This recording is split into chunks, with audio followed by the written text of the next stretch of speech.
Oi, tudo bem com vocês? Então, para quem não me conhece, sou a professora Sandy Moreira, sou cirurgiã dentista e vou ministrar aula para vocês da disciplina de Teoria da Saúde Bucal. Hoje a nossa aula é muito importante, tá? Nós vamos falar aí, o tema da aula sobre os conceitos básicos de procedimentos restauradores. Vamos falar sobre o tópico 2, que fala dos materiais restauradores direto. Pessoal, para vocês entenderem, então, a restauração, o procedimento ali de restauração, fazer uma restauração no dente. Então, nós vamos tentar recuperar ali o dente. A gente viu, no decorrer da nossa aula, que quando se fala em recuperação, em restauração, nós estamos tentando manter aquele dente, restaurar ali de fato sua função e também, por consequência, na atualidade, a gente tem materiais restauradores que também devolvem, além da função, da resistência à questão da carga mastigatória, também devolve a parte estética. Então, como eu falei, a gente tem aí esses materiais e um desses materiais que a gente tem são esses materiais restauradores diretos, que nós vamos conhecer agora no decorrer da nossa aula, e também entender que os procedimentos restauradores, eles são fundamentais, aí realmente foram um avanço na tecnologia da odontologia, nos tirou daquela imagem de que a odontologia, os profissionais da odontologia só estavam ali para fazer a extração do dente, para retirar o dente. Então, não estamos naquela fase de avulsão, que era só extração, sentia dor, extração, fraturou, extração, qualquer coisa era extração do dente. Então, por consequência, a gente tinha uma população edêntula. Eu sempre falo, quando eu vou ministrar as minhas aulas em relação à odontologia, que a nossa grande dificuldade, de fato, é conscientização da população, é fazer promoção e prevenção em saúde. O profissional da odontologia, em todo procedimento, a gente faz orientação. Em todo procedimento, a gente tem que educar o paciente, a gente precisa fazer promoção e prevenção. Então, sempre a gente está orientando. Por quê? Porque é uma luta diária, realmente. Nós precisamos estar conscientizando a população de que o elemento dentário ele é muito importante na cavidade bucal, que ele tem ali sua função e que precisa ser preservado, Então, além de fazer o procedimento curativo, que a gente chama, por exemplo, uma restauração no ambiente ali no consultório odontológico, nós também precisamos orientar o paciente a respeito da preservação, da manutenção da saúde bucal, da questão da higiene, de mudar os hábitos, porque nós temos aí, infelizmente, ainda uma população, a população brasileira ainda a gente tem muito edêntulo. Edêntulo, pessoas sem dentes, que retiraram ali, que fizeram a extração dos dentes. Como eu falei, precisamos conscientizá-los, a respeito da importância dos dentes, tirar aquela imagem de que, porque o dente é lá atrás, pode tirar, tá? Então, nós precisamos mudar esse conceito e, para vocês mudarem esse conceito na cabeça dos pacientes, vocês vão ter que entender isso também. Então, compreender que os elementos dentários, eles são muito importantes, que se estão na boca, eles têm função. Nós temos aí, eles fazem parte de um sistema bem importante também, que é o sistema estomatognático, que através dele a gente tem a fala, a mastigação, respiração, deglutição. Então, os movimentos, a questão da musculatura, nós temos aí a ATM, que faz essa questão da articulação da mandíbula.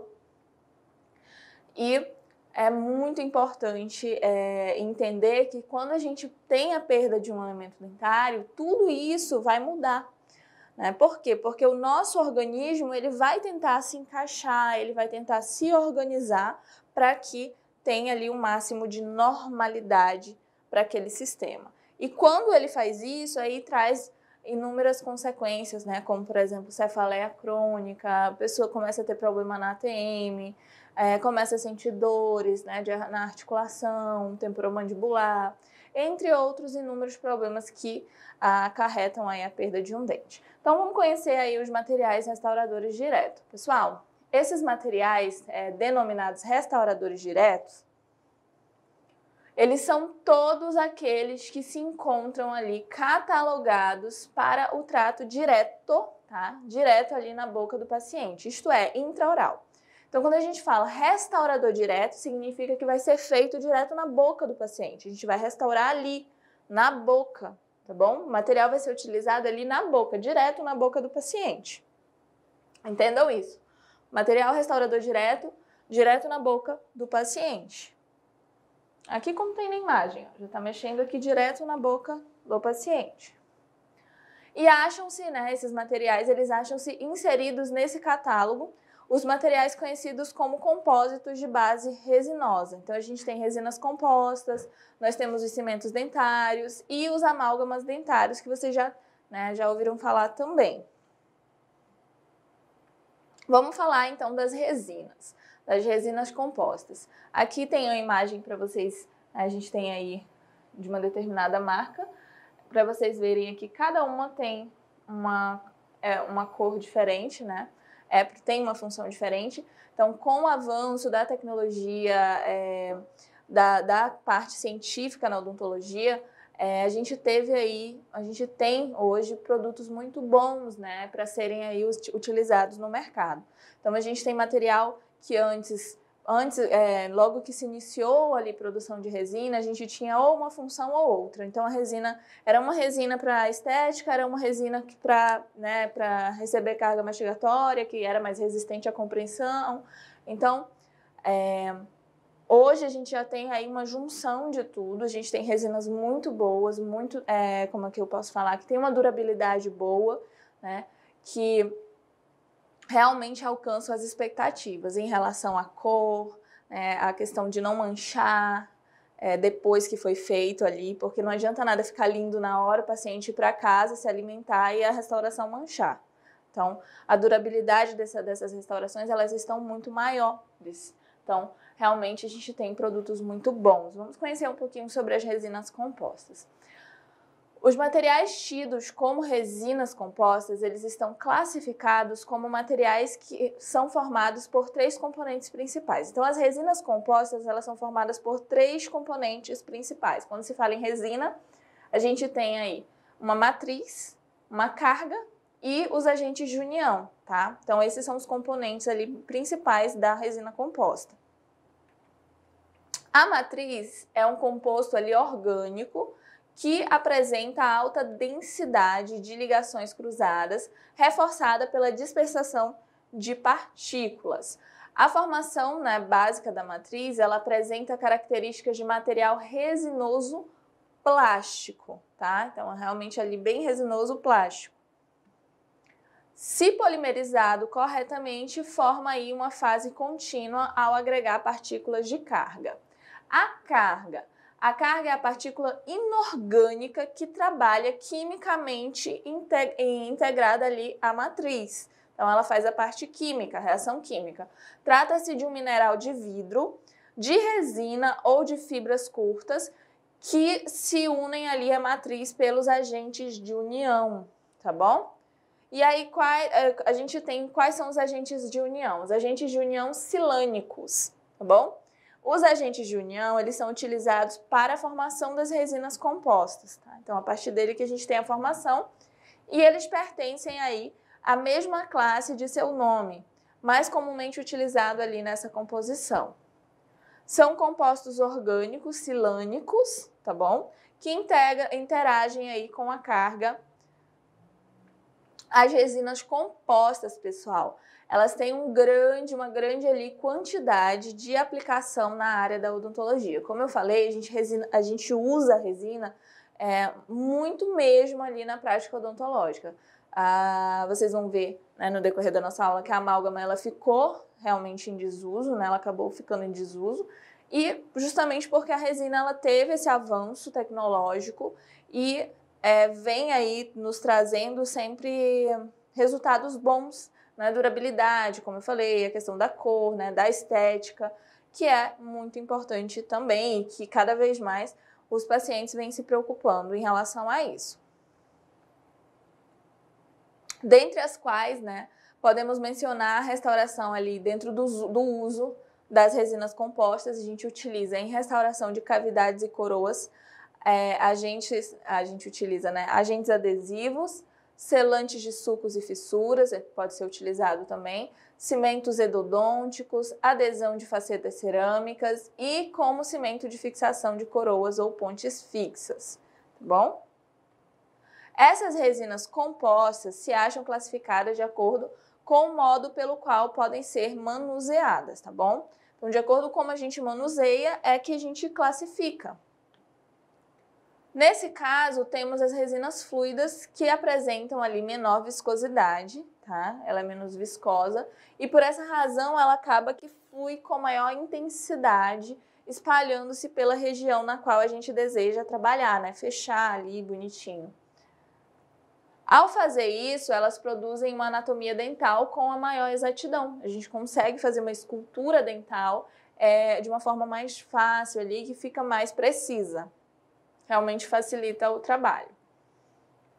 Fornecendo aí ao cirurgião dentista o melhor campo de ação e adaptação, tá? Então a gente consegue trabalhar melhor, como eu falei, facilita o trabalho do profissional.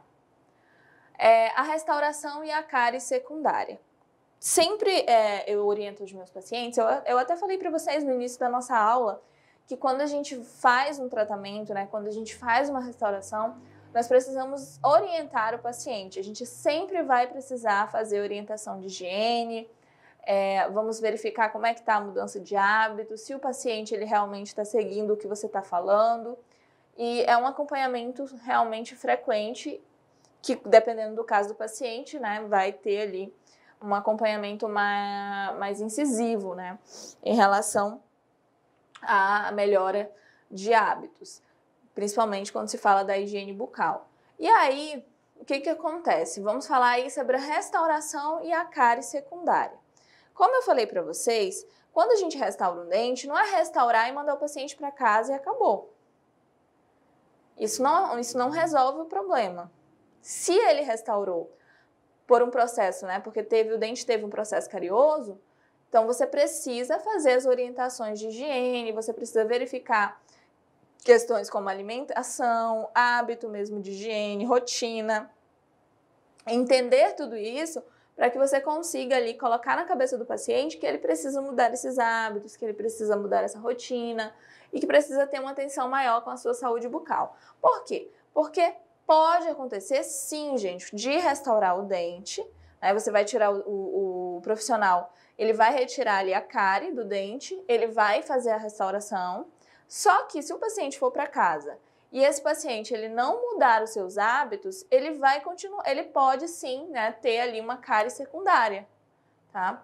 Uma cárie, e aí essa cárie vai atingir ali o dente da mesma forma e você futuramente vai ter uma restauração insatisfatória e pode ali acarretar uma série de problemas, até a perda do elemento dentário.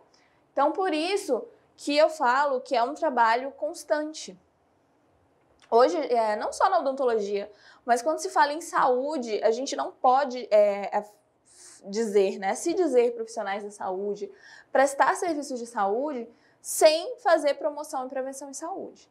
Então, a todo momento, a gente precisa estar educando, precisa estar orientando os pacientes, não só na odontologia, como eu falei, mas na saúde em geral, tá? Então, vocês precisam tomar consciência disso. E aí, um ponto muito importante é realmente você se conscientizar. Porque a maioria dos brasileiros, a nossa criação, a nossa cultura, é uma cultura que não é preocupada com a saúde bucal. Infelizmente, a gente tem essa cultura, né? Isso aí tá desde lá do histórico. Quando se fala realmente em saúde, a gente já não tem muito uma preocupação com prevenção, em parte ali, por parte da população. Então, quando coloca a saúde bucal, aí piorou. Então, realmente, vocês precisam mudar a mentalidade, vocês precisam colocar na cabeça, né, que os dentes são importantes, que a saúde bucal é importante. Lembrar que saúde bucal não se resume a dentes, a gente tem todo um sistema, como eu falei para vocês. Então, a gente tem ali toda essa questão e a gente precisa também visualizar o paciente como um todo, né, a saúde geral do paciente. E aí, fazendo essas orientações, né, que é o ideal, a gente consegue ter ali uma durabilidade maior das restaurações. Quando tem a restauração e a cárie secundária. Coloquei aqui para vocês, acredito que dá para enxergar aí nessa imagem, que tem aqui uma restauração, tá? Que foi feita, e tem cárie, mesmo tendo ali a restauração. Tem até uma restauração em resina e uma restauração em amálgama, e ali uma cárie secundária. Então, a professora fez a restauração, não está livre de cárie? Não, gente, não está livre de cárie. Se o paciente não mudar os hábitos, ele pode sim ter novamente cárie naquele elemento dentário. Assim como o dente que foi feito canal também, tá? Que foi feito tratamento endodôntico. Foi feito o tratamento, não mudou os hábitos, vai ter cárie. Não vai ter provavelmente dor, mas vai ter cárie, né? Depois que foi feito o canal. E aí a cárie ela vai destruindo ali, né, o elemento dentário de acordo com o seu processo. E infelizmente o paciente pode acabar perdendo o dente. Então, a cárie notada após a retirada do enchimento de resina composta anterior, tá?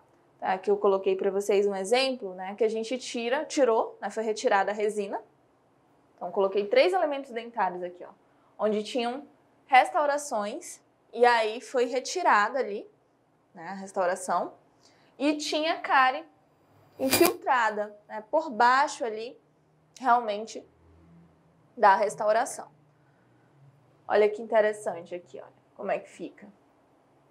Então, qual é o perigo aqui? O perigo é que se o paciente ele já fez uma restauração, ele já teve uma cárie provavelmente. Então, já teve ali um elemento dentário com uma cárie, que já foi desgastado, já foi retirado ali, né, aquele processo carioso, aquela lama ali dentinária contaminada, com bactéria, tudo direitinho. Foi aquele dente ele foi limpo, né, tá limpinho. Aí foi restaurado.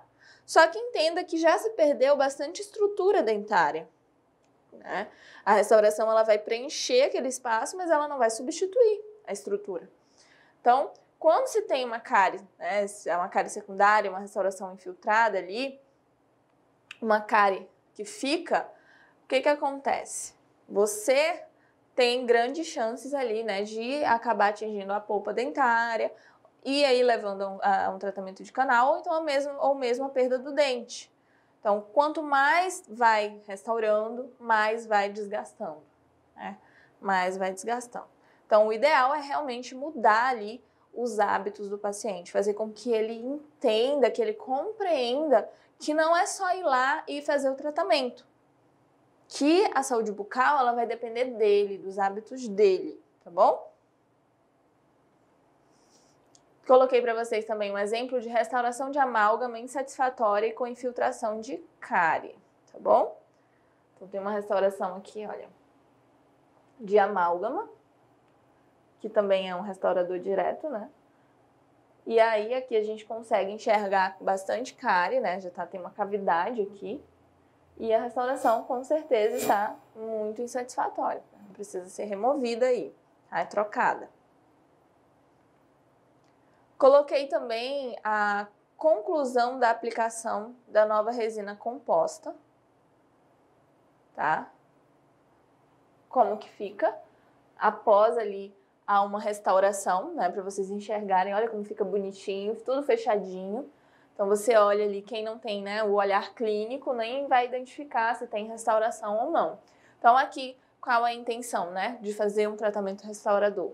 Você vai retirar a cárie, com certeza ali não vai diminuir a dor, vai preservar o elemento, vai devolver função. Esses materiais que a gente tem atualmente, eles são materiais ali que têm ali uma função bem maior, bem melhor, né, do que os anteriores. Então, eles aguentam a carga mastigatória e vão devolver também a estética. E aí fica muito, né, uma restauração que devolve ali a anatomia, vai devolver função. É realmente um trabalho muito bonito e que tem, talvez não seja tão valorizado, né, pelos pacientes, mas que devolve aí função, devolve estética, devolve autoestima, devolve ali a capacidade de mastigar, de fazer todo esse processo de mastigação, deglutição. Então, é muito importante e mantém aí, ajuda a manter a função do sistema estomatognático, da ATM. Coloquei aqui para vocês exemplos de cimentos dentários, tá bom? A gente vai falar um pouquinho sobre o cimento dentário. Eu coloquei aqui na imagem o cimento de zinco, né? Pó, cimento dentário, que é utilizado aí na odontologia também. E aí os cimentos dentários, eles são substâncias que entram ali em processo de presa, passando de um estado de viscoso para um estado sólido. Então ele é manipulado, geralmente ali fora, né, da boca, você mistura, faz a manipulação e leva ali para o dente do paciente. E quando você está manipulando, né, que termina de manipular, ele vai estar num estado viscoso. Quando ele é colocado no dente, depois que ele é colocado, que é todo preparado ali, ele vai ficar sólido, ele vai endurecer, tá bom? Depois que ele já estiver ali no dente. Durante esse procedimento é que ocorre a união das duas superfícies, né? Da superfície do cimento com a superfície dentária. De modo geral, os cimentos ele tem indicação para aplicações odontológicas, né? Na maioria das vezes a gente utiliza bastante, a gente tem bastante tipos de cimento atuando como função de bases, forramento, né? Então ele pode ser base, ele pode ser um cimento para forramento, ele pode ser um material de preenchimento ou adesivo para unir dispositivos ou peças. Então a gente utiliza ali, né, para colar peças protéticas às estruturas dentais, né, fazer com que encaixe ali. Então tem cimentos que são próprios para isso, para fazer essa união entre a peça que vem, né, para colar ali no dente. Os cimentos dentários, eles têm uma grande relação de nomes que se designa ali a utilização para a qual eles estão indicados, tá bom? Dentre eles, nós podemos relacioná-los como a seguir. Então, a gente tem os cimentos que são para cimentação, né, para realmente colar ali alguma coisa, né, cimentar alguma coisa. Nós temos os cimentos para proteção pulpar, que vai agir ali como medicamento, né, para facilitar a recuperação da polpa, né, e para proteger de fato, o nome já fala. Nós temos cimentos para procedimentos restauradores, que vão servir ali, né, como restaurador também. E nós temos os cimentos de fosfato de zinco. Nós temos cimento de policarboxilato de zinco, nós temos os cimentos de ionômero de vidro, CIV, que é muito utilizado na prática odontológica. Vocês vão utilizar bastante aí na prática profissional de vocês. Vocês vão manipular, inclusive, né, o cimento de ionômero de vidro, que é um dos que a gente faz ali. Tanto ele pode servir, né, como forramento, dependendo da sua composição, ou até mesmo como restaurador. Nós temos aí cimento de ionômero reforçado por metais. Nós temos os cimentos de ionômero de vidro de alta viscosidade. Nós temos os cimentos de ionômero de vidro modificados por resina, tá? Resinoso, que a gente chama. Cimentos de ionômero de vidro com aluminato de cálcio. Nós temos ali compômeros também. Nós temos cimentos resinosos. E nós temos os cimentos de óxido de zinco e eugenol, o OSE. Temos também cimento de mineral trióxido agregado a MTA, tá? Que a gente utiliza aí principalmente em endo, né? O MTA, quando tem ali alguma perfuração. Nós temos aí os selantes de canal radicular, tá bom? Cimento para selar. Nós temos cimentos de fosfato de cálcio, nós temos cimentos compostos por materiais com liberação de flu, tá? A gente usa hoje, né, o cimento de ionômero de vidro, ele libera o flu. Nós temos componentes para solubilidade e desintegração de cimentos. Cada um desses compostos, pessoal, eles têm aí indicação para atuar como o próprio nome que é dado ao cimento. Então, de acordo com o nome dele, realmente é o que ele vai fazer, tá bom? E aí, vocês vão manipular, dentro da prática clínica de vocês, muitos desses cimentos, tá? Lógico que vai depender muito também do profissional que você está acompanhando. Se for um endodontista, você vai preparar muito cimento ali endodôntico, né? para preenchimento de canal, vocês vão preparar muito curativo. Quando se fala, né, no clínico geral, vocês podem fazer tanto essa parte da endo, quanto vai utilizar muito, ele vai manipular os cimentos de ionômero de vidro. A gente tem aí inúmeros cimentos que vocês podem estar manipulando na clínica odontológica. Na maioria das vezes é indicado, né, esses cimentos eles são indicados para atuar na área. Os cimentos dentários, eles são materiais que tomam presa na cavidade oral do paciente. Como eu falei, o que vai acontecer? Vocês vão manipular, né, esse cimento de acordo com a sua especificidade, né, com onde ele vai ser utilizado. Então, vai manipular ali. Quando você estiver manipulando, você vai manipular, ele vai estar ali viscoso, né?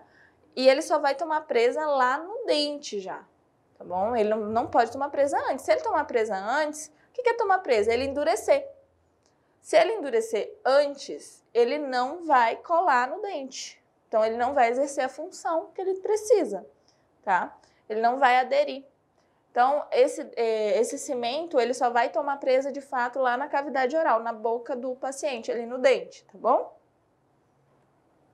E que são geralmente utilizados, né? Eles são utilizados geralmente para unir, por exemplo, um dente a um trabalho protético. Esse trabalho a que nos referimos, né, esse trabalho protético que a gente se refere, é realizado em laboratório de prótese dentária. Geralmente ali são peças, né, que vão ser encaixadas ali ao dente, quando, por exemplo, tem uma fratura ou uma perda muito grande de estrutura dentária, e só a restauração direta, que a gente fala com resina, não vai aguentar a carga, que dependendo da perda de estrutura, se foi muita perda de estrutura dentária, não vai dar certo só fazer a resina direta, a resina composta.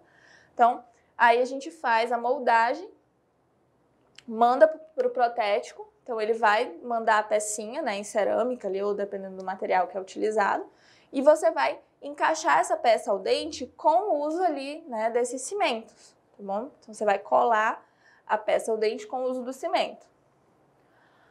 Podendo ser uma prótese fixa, né, de um ou mais elementos, uma faceta ou cerâmica, como eu falei, uma inlay ou um lay, que são peças, né, depende ali. Então a inlay ela vai encaixar ali, ela é menorzinha, a onlay ela vai pegar ali uma boa parte da coroa do dente. E uma prótese sobre implante também. Então, a gente pode utilizar esses cimentos para fazer essa adesão aí ao dente.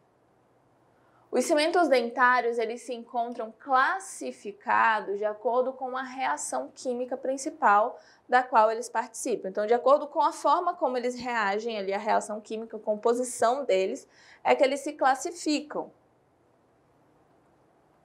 Para sua utilização e emprego em pacientes, devem ser testados, levando ali em conta os termos de biocompatibilidade. Então, tudo que vai para o paciente, que vai para a boca do paciente, ou que vai ser usado no paciente, independente da odontologia, tudo isso tem que ser testado. Qualquer medicamento, qualquer coisa que vai ter contato com o ser humano, né, no caso aqui com os nossos pacientes, precisa ser testado antes de ir para contato com o paciente, antes de ir para a boca do paciente, vamos dizer assim. Por quê? Porque esse material, ele precisa, né, ser biocompatível. Professora, o que é isso? Biocompatível, gente, significa que ele vai devolver ali, né, as funções, que ele não vai fazer mal, que ele não vai irritar, que ele não vai machucar, tá? Que ele não vai trazer danos à saúde do paciente. Então, a gente chama aí de biocompatível, né? Que ele vai se aderir ali de uma forma boa, positiva.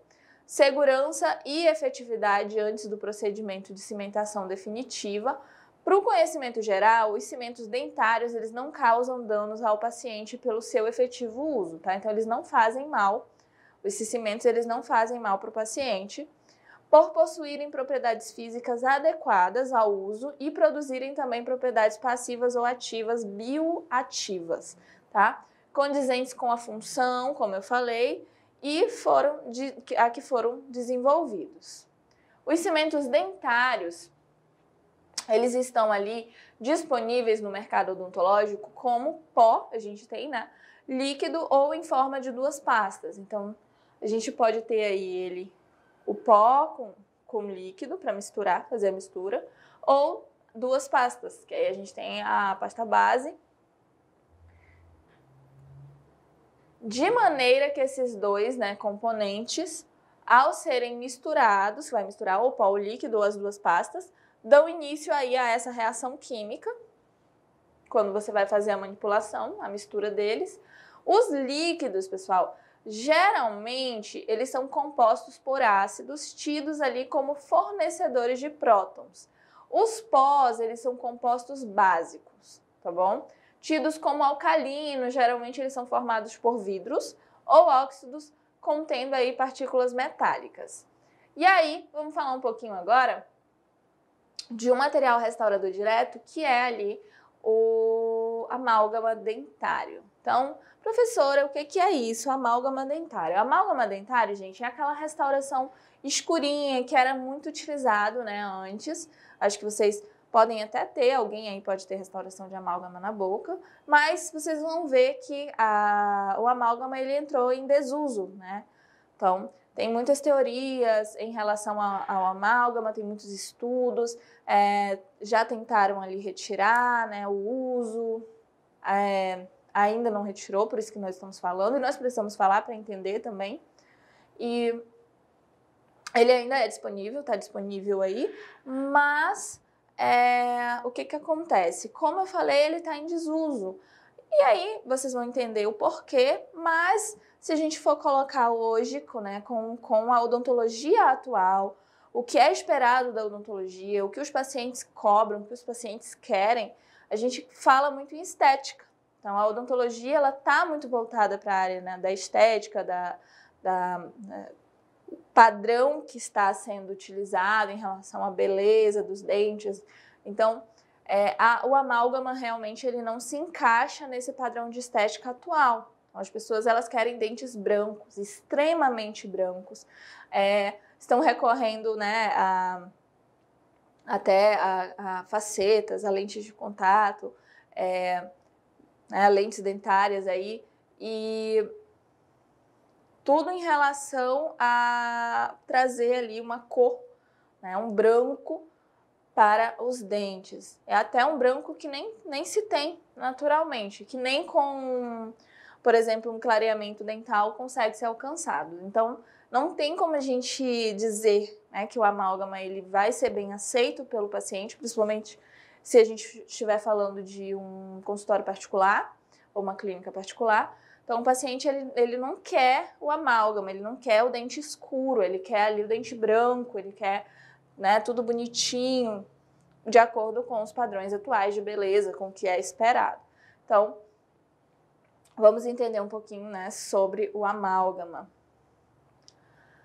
A configuração básica da amálgama é a sua composição por uma liga metálica contendo mercúrio. Tá? Então, é uma liga metálica que contém mercúrio. O mercúrio é um líquido em temperatura ambiente com propriedades que podem dissolver diferentes metais. Tá bom? Ele pode dissolver diferentes metais. E, ao mesmo tempo, reagir positivamente com eles, para formarem ali ligas com características básicas para aquilo que se destinam, tá bom? Desse modo, o amálgama dentário ou odontológico, ele é uma liga formada pela reação química do mercúrio com outras ligas metálicas, tá bom? Então, a gente utiliza aí o mercúrio e outras ligas para formar o amálgama, podendo ser ali, essas ligas metálicas podem ser de prata, cobre, estanho, paládio ou zinco, né? E outros elementos que deem ali características melhores à manipulação e ao seu desempenho, conforme a indicação. Então, que vai ali trazer propriedades para restabelecer função, né, e se manter ali na cavidade. Há disponíveis no mercado cápsulas descartáveis contendo amálgama numa determinada quantidade de pó e liga ali de mercúrio, tá bom? O que acontece geralmente? Essas cápsulas, elas vêm E antes, o amálgama, a gente não tinha essas cápsulas. Ele era meio que manipulado ali pelo próprio profissional da odontologia, ou cirurgião dentista, ou TSB, técnico de saúde bucal, e era manipulado ali, ou ASB no caso, e era manipulado ali na hora pelo profissional para poder ser colocado no dente, né? Agora a gente tem essas cápsulas. Essas cápsulas, gente, ela vem, né, descartável, e aí tem uma maquininha que é própria para fazer ali a manipulação. É muito simples, então você coloca ali um tempinho e aí encaixa ela e ela vai fazer ali essa manipulação. E aí ela já fica pronta para ir para a cavidade, né, para ir para o elemento dentário. Então, quais são as propriedades do amálgama? Os amálgamas dentários, eles estão especificados pela ADA, que é a Associação Dental Americana, e entre as suas listas de propriedades não deverão ter alterações dimensionais. Então, o que acontece? Vocês viram que no decorrer da história do procedimento restaurador, né, das restaurações, a princípio, o grande problema dos materiais restauradores era a questão dessa contração, né, da alteração dimensional, ou da contração ou da expansão. Então, a gente tinha essa dificuldade, né, os cirurgiões dentistas, os profissionais da odontologia, eles tinham muita dificuldade com relação a esses materiais, porque esses materiais eles prometiam, só que infelizmente eles acabavam tendo essas alterações. Ou eles se expandiam, né, eles aumentavam, ali poderia ocasionar fraturas, entre outros problemas, ou ele contraía, que poderia, né, ocasionar ali cavidades indesejadas e não vai fazer ali, não vai devolver a função, né, que é o que a gente espera. E dentro da propriedade do amálgama, a gente já tem, né, do amálgama mais atual, ele vai ter aí essa questão de não ter alteração dimensional. Ele não pode ter essa alteração, tá bom? Tem que se manter da forma como foi colocado. Devendo manter a resistência, a compressão e a resistência ali à compressão e à deformação. Então, ele nem pode comprimir, nem pode se deformar, tá? Como medidas de qualidade desse produto. Então, esse amálgama, o amálgama, ele precisa ser resistente aí a essas medidas de qualidade, tá? Eles precisam ter essas medidas de qualidade e não pode nem comprimir, nem se deformar, nem expandir, tá bom? Entretanto, há algumas variáveis que podem ser toleradas desde que haja um mecanismo de controle para ser aplicado ali no uso desse produto. Então, pode ter ali, né, alguma variável que é tolerada desde que tenha ali um mecanismo controlado quando vai ser aplicado, né, ou ali no uso do produto. A presença de mercúrio nos compostos de amálgama é uma grande questão. Além da questão da estética que eu comentei com vocês, que também influencia muito no desuso do amálgama, a gente tem a questão do mercúrio, né? E aí ela tem causado, né, esse uso, né, essa mistura que tem do mercúrio no composto de amálgama, ele tem causado muita preocupação no meio clínico. Então, os profissionais eles começaram a se preocupar com relação a isso. A preocupação está relacionada aos efeitos colaterais que o mercúrio pode causar, entre os quais estão. Então, o mercúrio ele pode causar alergia. As alergias são tidas como respostas, né, procedentes do corpo do paciente pelo uso do composto do mercúrio, que age ali como um antígeno anticorpo. Tá? Então, alguns pacientes podem ter alergia ao mercúrio e aí, consequentemente, ele vai poder, né, manifestar coceira, vermelhidão, espirros e dificuldades até de respiração, inchaço e outros sintomas. Então, é perigoso, sim. Nós temos também a questão, né, o mercúrio ele também pode ser tóxico, então tem a toxicidade. A toxicidade é a capacidade direta de um determinado material, no caso aqui o mercúrio, de causar danos aos tecidos biológicos, né? Então ele pode ser tóxico, que podem variar ali, desde alterações nas funções bioquímicas, danos ali a órgãos, tá? Ele pode trazer danos aos órgãos, destruição também celular e até a morte ali em pacientes submetidos ao contato com mercúrio, tá bom? Então é realmente ali uma substância bem perigosa. Ainda se encontra em estudos e pesquisas se o mercúrio em amálgamas dentais, ele pode ser a causa de muitas doenças não explicadas ali em alguns pacientes, tá? Então tem ali um pensamento se realmente ali essas restaurações, esse contato com o mercúrio não pode ter ocasionado algum problema, né? Alguma doença não explicada. Nesse perfil de risco estão os pacientes, né? Das pessoas que podem ser afetadas pelo mercúrio ali da amálgama, são os pacientes, os profissionais da odontologia, né? No caso os dentistas, os auxiliares e os técnicos, que se encontram em observação. Vamos falar um pouquinho sobre os materiais restauradores acessórios, tá? Dentro do campo catalogado de materiais utilizados como restauradores, nós podemos citar aqueles não utilizados como materiais restauradores diretos, né? Eu expliquei para vocês os restauradores diretos, que são aqueles que vão direto ali na boca do paciente, tá? Que vai ser manipulado ali, né? Para fechar ali a cavidade, tudo direitinho. Mas existem os que não são, tá?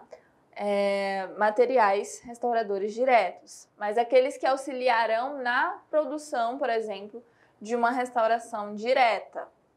Assim, nós podemos denominá-los acessórios. Eles não vão estar ali direto na boca, mas eles vão auxiliar numa restauração direta.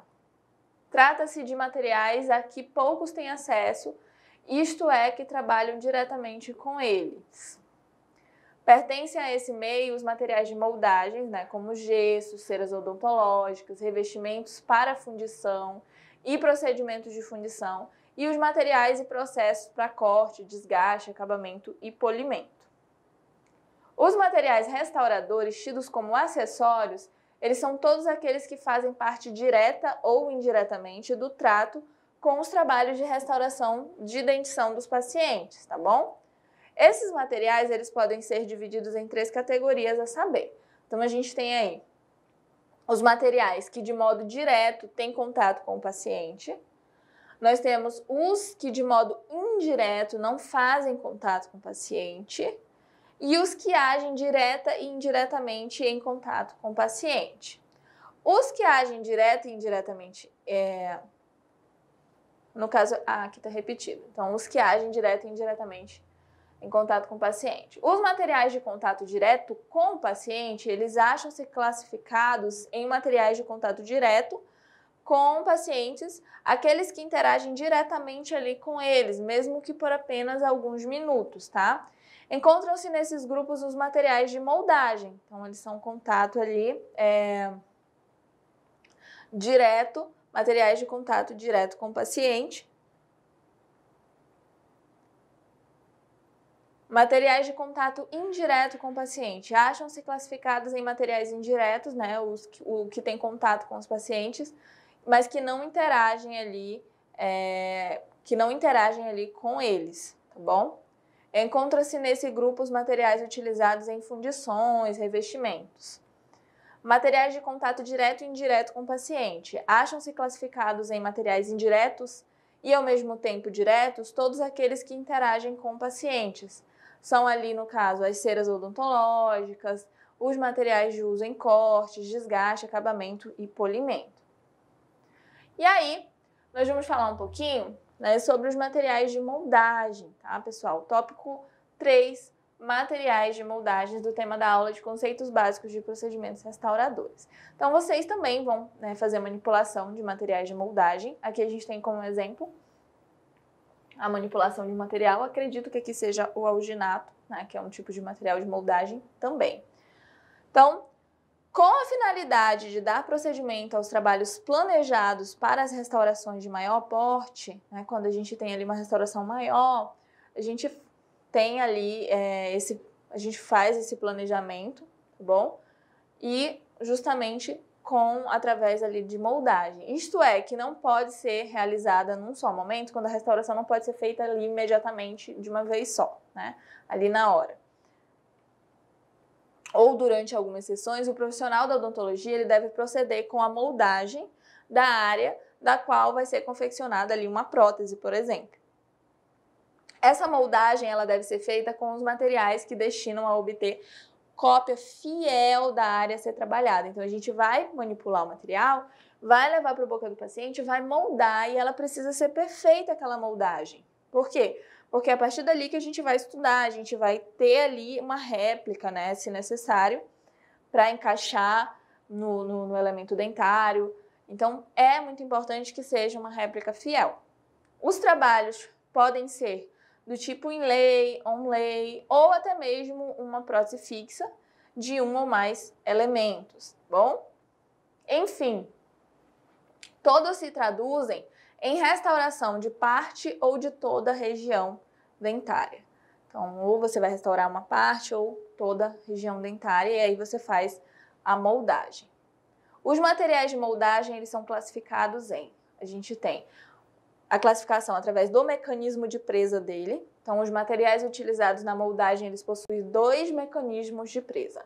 Ou reversível, tá? Que ele pode mudar, ou irreversível, que já não muda mais. Colocou ali, não muda o mecanismo de presa. Nós temos também propriedades mecânicas. A propriedade mecânica ideal para o material de moldagem é ele ser elástico após a presa final, tá? Então, ele ser elástico depois que ele endurecer. Então, ele precisa... Então, é uma propriedade mecânica ideal. Isso quer dizer que quando da retirada da boca do paciente, o material sendo elástico, ele sendo flexível, imagina, moldou. Se ele for duro, quando você for remover, pode acabar estragando aquela moldagem. Então, ele precisa ser flexível, ele precisa ser elástico. Por quê? Para ele não sofrer deformações que aí... E aí ele vai vai tirar ali e aí quando sair da boca ele vai retornar ao estado inicial, uma vez acessada ali, né, a tensão. Depois que ele se mexeu para tirar, ele volta para o estado inicial dele. Então, é uma das propriedades ele ser flexível, né, ele ser resiliente ali. Vou falar um pouquinho para vocês sobre os gessos, né, que é um material bem utilizado também na odontologia, para a gente vasa ali depois que tem a moldagem, a gente vai fazer a réplica. O gesso é um produto de gipsita, fornecido ali como pó fino do hemidrato, o qual se obtém pelo aquecimento, né, de partículas moídas da gipsita. Os modelos de gesso, pessoal, que é o que a gente tem ali, a réplicazinha, né, da boca do paciente, são utilizados para estudos. A gente consegue estudar oclusão, pontos de referência, fazer ali todo um planejamento para a questão da mordida do paciente, dos dentes, do tamanho, da prótese. Então, são planejamentos ali de trabalhos restauradores e próteses fixas, produção de próteses totais também, próteses sobre implantes dentários, entre outros inúmeros trabalhos ali. Então, esses modelos de gesso, eles realmente são bem importantes aí na odontologia, tá? A gente utiliza muito. Então, para vocês, né, recapitulando um pouquinho do assunto que a gente estudou hoje, nós temos aí os materiais, né, restauradores diretos, nós temos os materiais de moldagem. Então, a gente tem inúmeros materiais restauradores, nós temos inúmeros materiais que, de alguma forma, auxiliam, né, nessa restauração direta ou indireta, né, através de trabalhos protéticos, e que são fundamentais aí na odontologia. Então, como eu falei para vocês, a gente tem uma evolução muito grande da odontologia, sempre voltada para a questão realmente da recuperação, da manutenção dos dentes, da manutenção da saúde bucal e da preservação, né? Que antes o profissional da odontologia ele era muito como é que eu posso falar? Geralmente as pessoas relacionavam o profissional da odontologia à extração. Então, só servia para extrair dentes, né, para tirar o dente. E hoje, você vê aí que a odontologia ela não se resume a isso, a gente tem inúmeros trabalhos, a gente tem ali uma função muito grande, muito importante, né, os profissionais da odontologia, porque nós tratamos de saúde, nós não tratamos só de saúde da boca, como eu falei para vocês, a gente tem o envolvimento do sistema estomatognático que vai afetar a fala, vai afetar a alimentação, nutrição, vai afetar a questão estética também, muscular. Então, a gente tem um trabalho muito importante, nós precisamos nos dedicar, nós precisamos conscientizar e continuar trabalhando com promoção, com prevenção, sempre nessa luta para orientar o paciente, para fazer com que o paciente entenda a importância da odontologia, tudo bem? Então, pessoal, a nossa aula hoje vai ficando por aqui, tá? Um beijão para vocês e tchau, tchau!